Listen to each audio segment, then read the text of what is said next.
semangat dan yang pastinya luar biasa. Yes, yes, yes. Oh ya teman-teman, Ibu mau tanya, siapa yang masih ingat ya, kita kan sudah lama nih tidak bersama-sama bertatap muka dalam sekolah minggu. Yang masih ingat di samping Ibu ini siapa? Dan siapa yang masih ingat di samping saya? Iya, Asa Dan Bu Indi. Kalau kita sudah siap, kita akan bersama-sama memuji Tuhan. Yuk berdiri bersama-sama. Kita akan semangat untuk memuji Tuhan dengan bergerak ya, sambil ada gerakannya. Yuk kita bersama-sama memuji Tuhan. Happy ya ya ya, happy ya ya ya.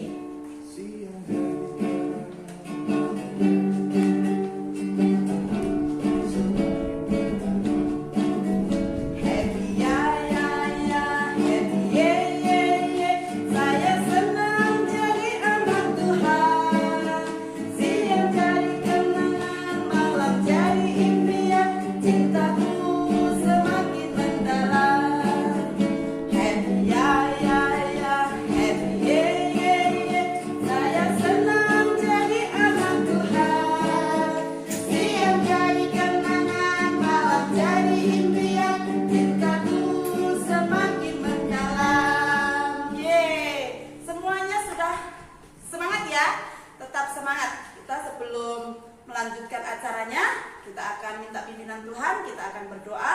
Asa, silakan pimpin doa. Mari kita berdoa. Yesus, Bapa kami yang baik, berkatilah kita semua yang akan sekolah minggu hari ini. Berkatilah teman-teman kami bersama. Berkatilah biar mereka bisa juga belajar firman Tuhan dari sekolah minggu hari ini.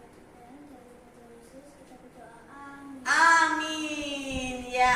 Kita akan bersama-sama lagi memuji Tuhan lagi. Yesus pokok anggur.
Memuji Tuhan semuanya, kita akan bersama-sama mendengarkan firman Tuhan yang nantinya akan disampaikan siapa Mbak Asa?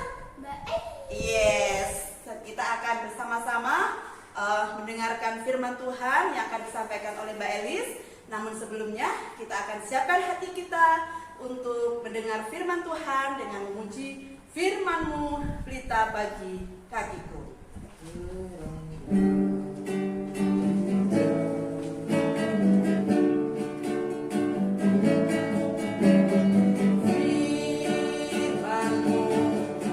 Kita bagi kakiku.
cerita Alkitab. Nah, hari ini ceritanya tentang apa ya? Nah, pasti nggak ada yang tahu kan? Ya, karena cerita itu pasti baru setiap sekolah minggu ya. Jadi cerita hari ini berbeda dengan cerita minggu kemarin. Nah, hari ini kita akan belajar tentang makna rohani pembaptisan.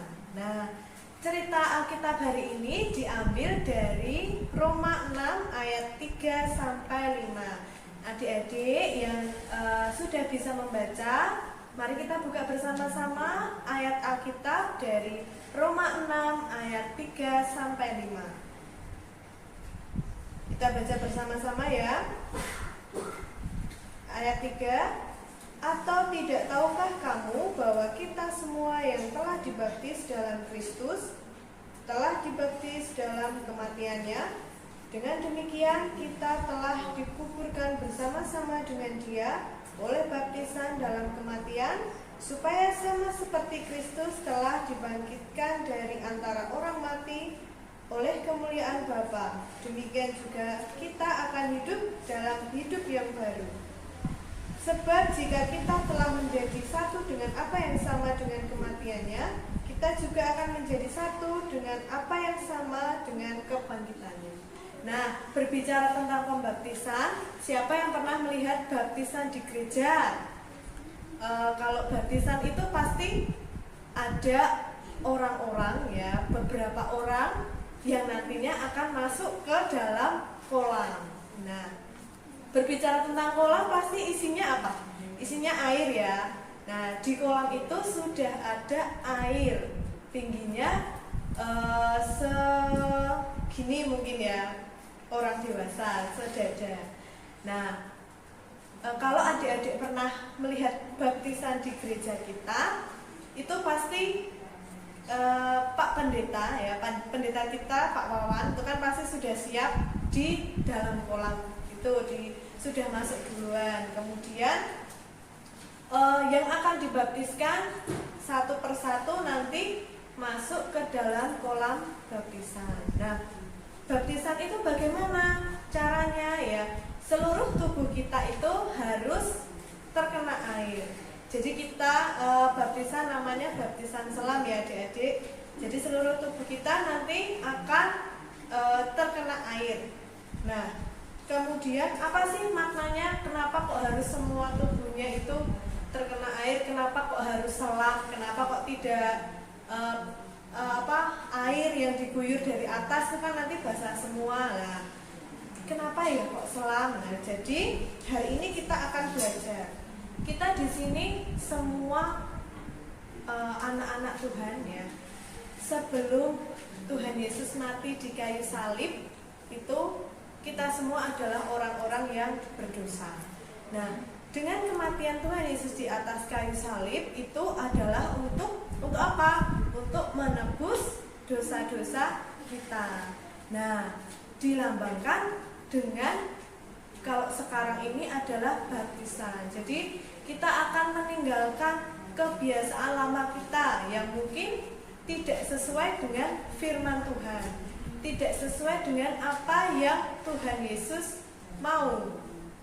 Misalnya kita sering berbohong, kemudian kita tidak mengasihi saudara kita tidak mengasihi teman-teman di sekolah, kita punya rasa dendam. Nah, ketika kita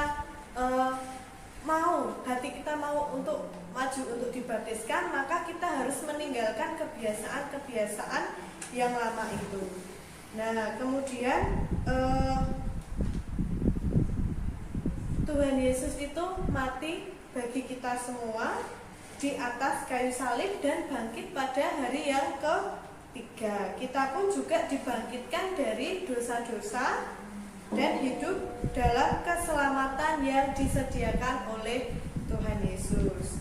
Kemudian tanda bahwa Tuhan Yesus itu sudah mati di atas kayu salib adalah kita juga semuanya mati, dosa-dosa kita itu sudah diampuni. Nah, karena Tuhan Yesus sudah lebih dulu mati untuk menebus dosa kita, maka kita dibangkitkan bersama dengan Yesus untuk memperoleh keselamatan. Itu cerita Alkitab hari ini, dan jangan lupa ada ayat Alkitab, ayat hafalan. Ayat hafalannya adalah dari Roma 6 ayat 11b. Kamu telah mati bagi dosa tetapi hidup bagi Allah. Sekali lagi ya, Roma 6 ayat 11b. Kamu telah mati bagi dosa tetapi hidup bagi Allah. Nah, sampai di sini cerita Alkitab kita. Adik-adik yang sudah pernah melihat upacara baptisan di gereja pasti tahu ya prosesnya bagaimana ketika orang yang dibaptis itu diselam kemudian bangun ya, dibangun sama Pak Pendeta itu ya, itu adalah tanda untuk memulai kehidupan yang baru. Sampai di sini cerita Alkitab hari ini. Sampai ketemu minggu depan. Terima kasih. Nah, teman-teman, apakah teman-teman tadi sudah mendengar apa yang disampaikan oleh Mbak Elis? Ibu berdoa kalian bisa memahami dari makna baptisan, dan Ibu percaya kalian pernah menyaksikan baptisan di gereja. Asa, apakah sudah pernah menyaksikan baptisan di gereja? Ya, Ibu berdoa Asa dan juga teman-teman yang lain nanti suatu saat juga bersama-sama menerima baptisan, karena adik-adik semua dan juga Asa boleh mengaku percaya bahwa Yesus Kristus adalah Tuhan dan Juru Selamat. Oke, kita akan bersama-sama menutup sekolah minggu kita hari ini. Kita akan berdoa. Mari kita berdoa. Bapa yang baik, Allah yang setia, kami bersyukur, kami berterima kasih untuk pimpinan dan penyertaan-Mu sepanjang sekolah minggu kami hari ini. Biarlah apa yang boleh kami bersama-sama dengarkan firman Tuhan yang boleh kami dengarkan ini akan menolong kami mengerti makna baptisan yang sesungguhnya, dan kami bersama-sama boleh bertumbuh di dalam kasih Tuhan. Terima kasih Tuhan, berkatilah kami semua supaya kami tetap boleh dikuatkan di dalam Tuhan walaupun kami masih mengikuti sekolah minggu secara daring. Terima kasih Tuhan Yesus, di dalam nama Yesus Kristus kami berdoa, kami mengucap syukur. Haleluya. Amin. Tuhan Yesus memberkati.